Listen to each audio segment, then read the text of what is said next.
600 लोक राहतात इथे, 600 लोक, त्याच्यात गरोदर बायका आहे, त्याच्यात सिनियर सिटीजन्स आहे, त्याच्यात लहान मुलं आहेत. ठीक आहे, त्यांचा रस्ता होता, डीपी प्लांटमध्ये रस्ता होता, महानगरपालिकेने अप्रूव्ह केलेला रस्ता होता, जिथे त्यांनी MSCB लाईन्स होत्या, ड्रेनेज लाईन्स होत्या, पाण्याच्या पाईपलाईन्स होत्या. अचानक तो रस्ता तोडण्यात आला, अचानक. ओके, ठीक आहे, मी मान्य करते. जेव्हा अचानक रस्ता, right of way, constitution article 14-19, जेव्हा राईट ऑफ वे कोणाची बंद केली जाते तेव्हा पर्यायी रस्ता दिला जातो का नाही? ठीक आहे ना, महापालिकेच्या ऐका ना, जातो का नाही? ठीक आहे, डोक्यावरून पाणी गेलं, अजूनही पर्याय रस्ता नाही. खड्ड्यातून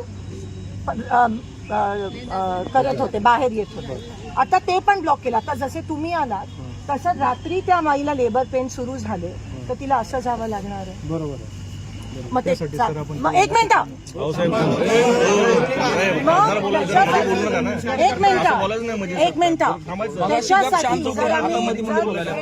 इतके दिवस जर पर्यायी रस्ता मागतायत तर तो दिला गेला पाहिजे का नाही? महापालिकानं दुसरीकडे कोणाकडे?